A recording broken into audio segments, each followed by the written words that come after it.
नमस्ते, money capital channel में आप सबका स्वागत है। तो आज हम इस वीडियो में अवांटेल इस कंपनी के बारे में देखेंगे। तो कंपनी हमें अपने शेयर होल्डर को बोनस शेयर देते हुए देखने को मिली है, तो उसके बारे में फुल डिटेल्स हम इस वीडियो में देखने वाले और साथ ही में कंपनी के फंडामेंटल कैसे उसके बारे में भी हम इस वीडियो में फुल डिटेल्स देखने वाले। तो सबसे पहले हम बोनस शेयर के बारे में इंफॉर्मेशन देखेंगे। तो issue of bonus share, the board of directors have considered, approve and recommendation issue of 3:1 ratio. मतलब जिनके भी पास इस कंपनी के यहाँ पर एक शेयर होंगे उनको कंपनी बोनस में हमें 3 शेयर यहाँ पर देते हुए देखने को मिलेगी। तो एक के बदले में 3 शेयर मिलना ये बहुत ही बड़ी बात हमें यहाँ पर कंपनी के शेयर होल्डर के लिए देखने को मिल रही है।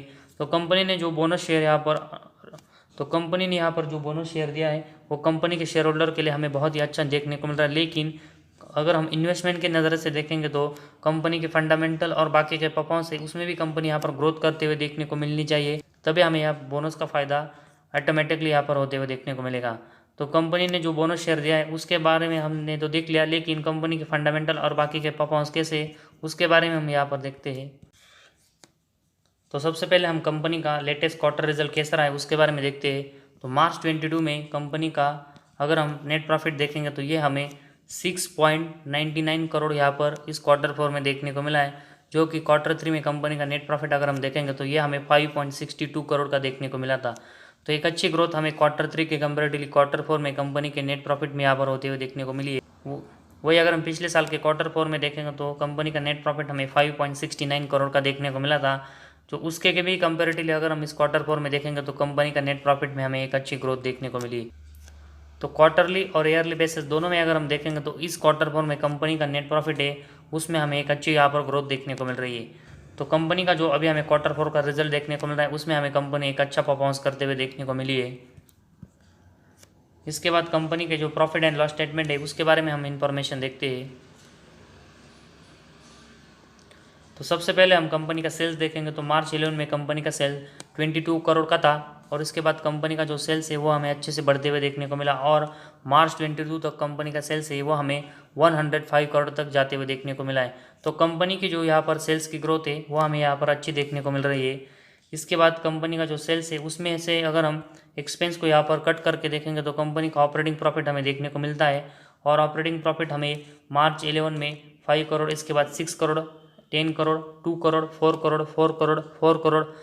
तो मार्च 11 के बाद अगर हम देखेंगे तो कंपनी का जो यहाँ पर ऑपरेटिंग प्रॉफिट है उसमें हमें यहाँ पर थोड़ी सी गिरावट होते हुए देखने को मिली थी, जो कि हमें मार्च 17 तक ऐसा होते हुए देखने को मिला था। लेकिन इसके बाद अगर हम देखेंगे तो मार्च 18 से हमें कंपनी का ऑपरेटिंग प्रॉफिट 11 करोड़, 14 करोड़, 15 करोड़, 22 करोड़ और 28 करोड़ हमें मार्च 22 में यहाँ पर देखने को मिला है। तो पिछले अगर हम 5 साल से देखेंगे तो कंपनी का ऑपरेटिंग प्रॉफिट हमें लगातार बढ़ते हुए देखने को मिला, जो कि कंपनी के परफॉर्मेंस के लिए अच्छी बात हमें यहाँ पर देखने को मिली है। इसके बाद ऑपरेटिंग प्रॉफिट मार्जिन के बारे में अगर हम देखेंगे तो ऑपरेटिंग प्रॉफिट मार्जिन हमें मार्च 11 में यहाँ पर 21% का देखने को मिला था। इसके बाद हमें इसमें यहाँ पर कमी आते हुए देखने को मिली, लेकिन जिस तरह मार्च 18 से कंपनी का ऑपरेटिंग प्रॉफिट हमें गेन होते हुए देखने को मिले उसके बाद कंपनी के ऑपरेटिंग प्रॉफिट मार्जिन भी हमें यहाँ पर अच्छे देखने को मिले। तो ऑपरेटिंग प्रॉफिट के साथ ही में अगर हम ऑपरेटिंग प्रॉफिट मार्जिन भी देखेंगे तो पिछले 5 सालों में हमें कंपनी के ये बढ़ते हुए देखने को मिले, जो कि एक अच्छी चीज़ हमें कंपनी के लिए देखने को मिली है। इसके बाद कंपनी का नेट प्रॉफिट अगर हम देखेंगे तो मार्च 11 में कंपनी का नेट प्रॉफिट हमें 2 करोड़ का देखने को मिला था। इसके बाद 4 करोड़, इसके बाद 7 करोड़, इसके बाद -1, 1, 1, 1।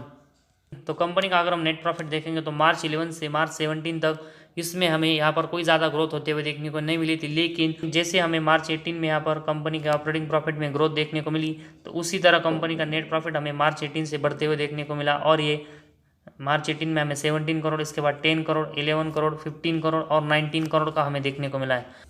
तो पिछले अगर हम 5 साल में देखेंगे तो मार्च 18 से मार्च 22 तक कंपनी का जो नेट प्रॉफिट है उसमें एक अच्छी हमें ग्रोथ देखने को मिल रही है।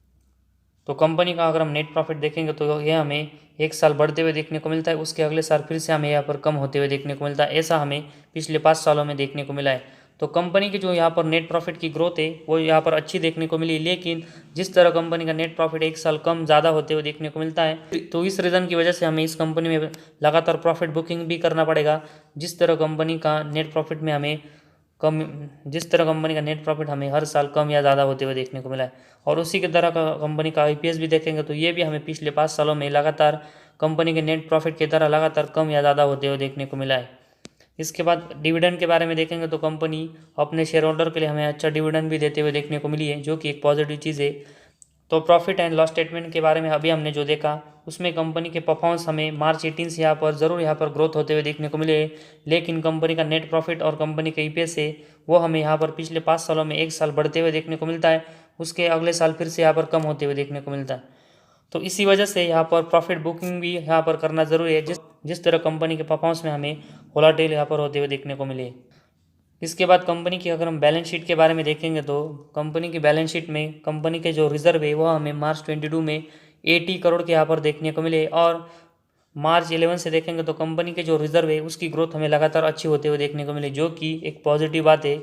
इसके बाद कंपनी का बोरेंस देखेंगे तो ये हमें 3 करोड़ का मार्च 12 में देखने को मिला था। इसके बाद कंपनी हमें मार्च 18, 19 और 20 में यहाँ पर डेट फ्री होते हुए देखने को मिली थी, लेकिन 21 और 22 में कंपनी का बोरेंस है वह हमें यहाँ पर बढ़ते हुए देखने को मिला, और ये 16 करोड़ का हमें मार्च 22 में देखने को मिला है। तो मार्च 22 का कंपनी का बोरेंस और रिजर्व का कंपैरिजन करके देखेंगे तो कंपनी का जो रिजर्व है वो हमें कंपनी के बोरेंस के कंपेरेटिवली 5 टाइम्स ज़्यादा देखने को मिलता है। तो इसी वजह से कंपनी की जो बैलेंस शीट है वो हमें यहाँ पर स्ट्रांग होते हुए देखने को मिली है, और कंपनी का जो बोरेंस है वो भी हमें यहाँ पर कम देखने को मिल रहा है।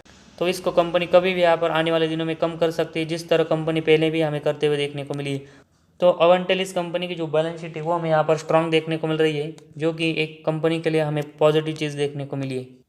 इसके बाद कंपनी के अगर हम डेप्टर डेज देखेंगे तो मार्च 22 में यह हमें 126 देखने को मिले हैं। तो कंपनी के जो डेप्टर डेज है वो हमें लगातार बढ़ते हुए और कम होते हुए देखने को मिले हैं। तो कंपनी को इसको भी लगातार कम कर मेंटेन रखना पड़ेगा, तभी हमें अच्छे परफॉर्मेंस कंपनी के होते हुए देखने को मिलेंगे। साथ ही में इन्वेंटरी डेज भी कंपनी के मार्च 22 में बढ़ते हुए देखने को मिले हैं। तो कंपनी को इसको भी यहाँ पर कम करना पड़ेगा, तभी हमें कंपनी के जो परफॉर्मेंस है उसको यहाँ पर ग्रोथ होते हुए देखने को मिलेगी। इसके बाद कंपनी का जो शेयर होल्डिंग पैटर्न है उसके बारे में हम इंफॉर्मेशन देखेंगे तो इसमें हमें प्रमोटर के पास मार्च 22 में 40.14% की हिस्सेदारी देखने को मिल रही है, और वही पब्लिक के पास हमें इस कंपनी की 59.86% की हिस्सेदारी देखने को मिली है। तो सिर्फ कंपनी के प्रमोटर और पब्लिक के पास हमें हिस्सेदारी देखने को मिल रही है। तो और डीआईएस और एफआईएस है वो हमें इस कंपनी में यहाँ पर ज़्यादा इंटरेस्टेड देखने को नहीं मिल रहे हैं, जिस तरह कंपनी के जो परफॉर्मेंस है।